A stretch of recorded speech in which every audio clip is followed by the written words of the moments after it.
TSPs in retirement seems like a pretty silly topic, since the whole purpose of the TSP is to get money in retirement.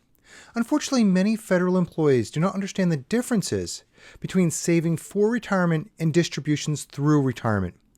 In this episode, we're going to talk about some key points for you to help maximize your TSP through your retirement.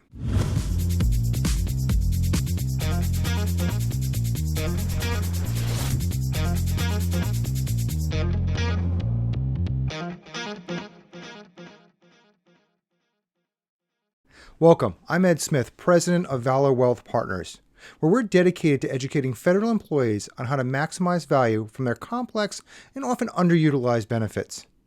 We were asked in the comments section of another video to create a specific video on TSPs in retirement.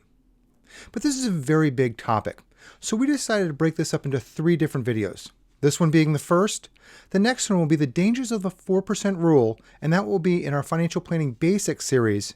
And then finally, next month we'll come out with TSP asset allocations. Please watch all 3 of these videos so you can get a good understanding of everything that's going to talk about in this topic. Now, of course, there's so much more to learn, so if you want to be able to watch more of our videos, please subscribe and hit that bell so you'll be notified when there's other videos. If these topics are really good for you and you really like what we're talking about, please hit that like button. That way we know to create more content just like this for you. And please don't keep us a secret. Let all of your coworkers know what we're doing and how we're helping other federal employees.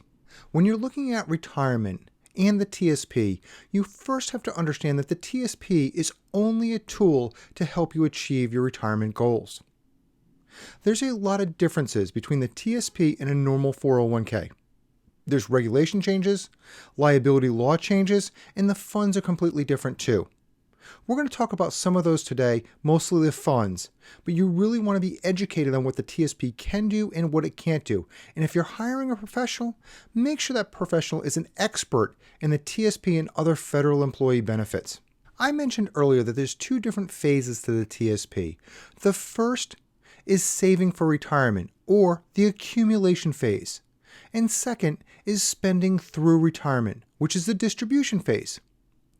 We have to be able to make sure that you're changing your habits between those 2 different phases and leading up to those phases as well.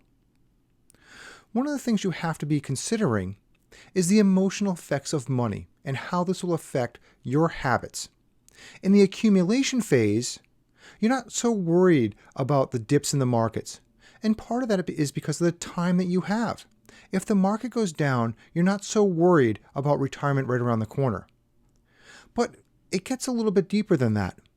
When you're looking at the matching and the payroll contributions that you were putting into your TSP, you actually don't see the dips as much.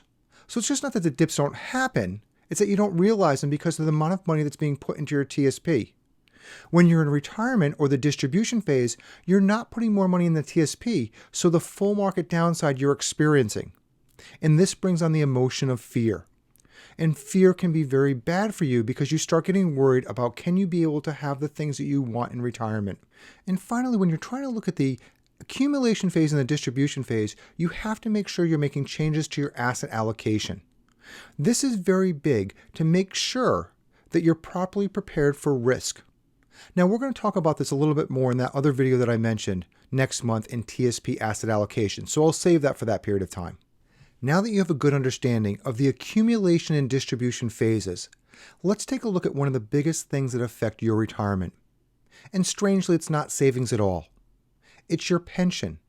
Because you have guaranteed income, your TSP affects you differently than most people. And it's really about what you spend your money on. So let's break this down into 2 categories. First, there's needs, and the needs are the basic living expenses to include your healthcare costs. And then there's wants, and wants are the discretionary things that you want to spend your money on that you enjoy. For most Americans, they can barely get by with their savings and Social Security covering their needs.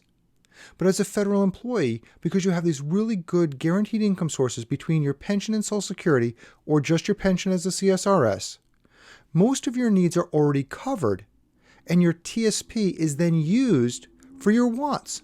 So you're in a completely different situation. Now again, not every federal employee is in the same situation, but for most of the plans that we do for federal employees, if they've been in the federal service for most of their career, their needs are completely covered. If this sounds like you, then your TSP is not used for your needs, but more for your discretionary spending and the wants that you want to be able to do, which puts you in an incredible position to be able to enjoy your retirement, not having to worry about the basic expenses that you have to cover. To understand the technical aspects of your thrift savings plan, the best way to do this is using the example of should you keep it in your TSP or roll over your assets into IRAs. So to be able to look at this, let's look at a couple different aspects of your thrift savings plan.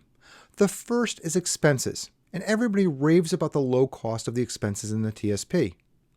But in today's age, there's many accounts out there that provide assets at low cost. So you have options instead of the thrift savings plan when you're looking at expenses. So don't be limiting yourself to just the thrift savings plan.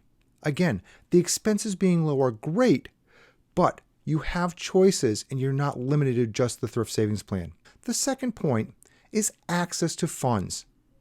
And what I mean by this is when you need to get money out of your account, how quickly can you do it? When you're looking at the thrift savings plan, you have to file forms, get them processed, and then hopefully get the money sent to you depending either on an ACH or a check mailed to you. And this takes time. I've seen it take over a month for people to get their money. On the other hand, an IRA can generally distribute the money within 3 or 4 days. So if you're in retirement and some need comes up and you need money right away, which would you rather have? The choice of maybe a month or 3 to 4 days? And to be fair, with the 3 or 4 days, if there's a holiday, it might be a little bit longer. But the time frame is a lot shorter. So you have a little bit more control in an IRA than you do with the processes you have to follow with a thrift savings plan. The final point is looking at your Roth component in your thrift savings plan. When your money is in the Roth component, it is in the same exact allocation as in the traditional parts of your TSP. Now, while this might not make it seem like it's a big deal, if your Roth investments are more aggressively invested, it would actually give you better tax advantages because the assets grow at a tax-free rate, which means you never have to pay taxes and hopefully it's getting a better rate of return. If you take the money out of your TSP, you would have 2 separate accounts and you could have 2 different allocations, which means you could significantly benefit by having it in IRAs versus in the thrift savings plan. And to be fair, you could keep the traditional component still in the thrift savings plan and just move the Roth amount out or the amount that you want to do a Roth conversion to. The other factor when you're looking at the Roths is that Roth, they do not have RMDs or require minimum distributions at the age of 72. When you manage your TSP by yourself, you are taking the responsibilities to make sure the money lasts for you and your spouse's lifetime. Now, hopefully you have a good plan, and as we've talked about before, for most federal employees, these are discretionary spending, so that should be pretty good.